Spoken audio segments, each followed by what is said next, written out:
امریکی صدر Donald Trump کا کہنا ہے کہ اسرائیلی وزیر اعظم نے میرا امن معاہدہ تسلیم کر لیا ہے۔ آج مشرق وسطی میں امن کے لیے تاریخی دن ہے۔ امن معاہدے کے لیے مشرق وسطی کے ممالک سے مکمل حمایت حاصل ہے۔ وائٹ ہاؤس میں ملاقات کے بعد نیتن یاہو کے ساتھ مشترکہ پریس کانفرنس کرتے ہوئے امریکی صدر نے کہا کہ اگر حماس مان جائے اور فوراً 72 گھنٹے میں منصوبہ تسلیم کر لے تو یرغمالی فوری طور پر رہا ہو جائیں گے۔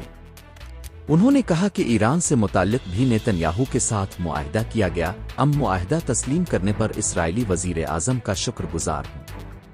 امریکی صدر نے کہا کہ مشرق وسطی میں امن کے لیے تاریخی دن ہے، خطے میں امن اور استحکام کے لیے کام کریں گے۔ غزہ امن معاہدے کے بالکل قریب پہنچ چکے۔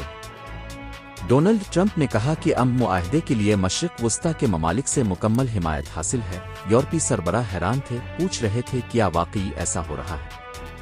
ترکی اور انڈونیشیا کے صدور میرے ساتھ ہیں۔ سنا ہے حماس بھی جنگ بندی چاہتا ہے۔ حماس نے معاہدہ تسلیم کر لیا تو فوری یرغمالی رہا کرنے ہوں گے، جو کہ خود ایک جنگ بندی ہے۔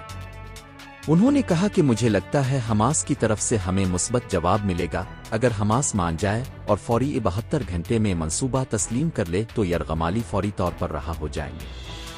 ڈونلڈ ٹرمپ نے کہا کہ اب فلسطینی اپنی تقدیر اپنے ہاتھ میں لینے کا چیلنج قبول کرے۔ اگر فلسطینی اتھارٹی نے کام نہ کیا تو خود ذمہ دار ہوں گے۔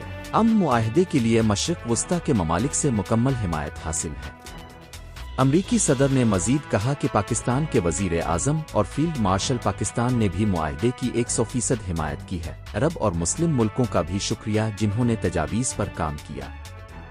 ڈونلڈ ٹرمپ نے کہا کہ غزہ سے دہشت گردی کے خاتمے کے لیے انٹرنیشنل بورڈ قائم ہوگا، جو بورڈ آف پیس کہلائے گا۔ اگر حماس معاہدہ مسترد کر دے تو اسرائیل کو حماس کے خاتمے کے لیے میری مکمل پشت پناہی حاصل ہوگی۔ حماس نے امن معاہدہ قبول نہیں کیا تو نیتن یاہو کی مرضی ہے، جو چاہے کرے۔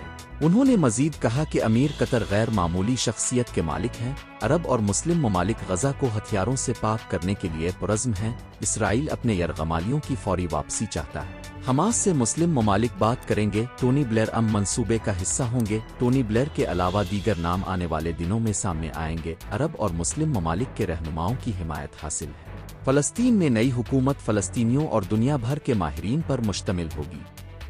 امریکی صدر نے کہا کہ عرب و اسلامی ممالک یورپی اتحادیوں کی تجاویز کو سراہتا ہوں۔ نیتن یاہو نے امن کی تجویز اور غزہ میں جنگ کے خاتمے پر اتفاق کیا۔ منصوبہ خطے کی خوشحالی کے لیے ایک نئے باب کا آغاز ہوگا۔ امید کرتا ہوں ایران ایک دن ابراہیمی معاہدے کا حصہ بنے گا۔ غزہ جنگ کا خاتمہ مشرق وسطی کے امن کے لیے بڑے ویژن کا ایک چھوٹا حصہ ہے۔ مزید خبروں اور اپڈیٹس کے لیے newsbreaktv.com کی ویب سائٹ وزٹ کریں۔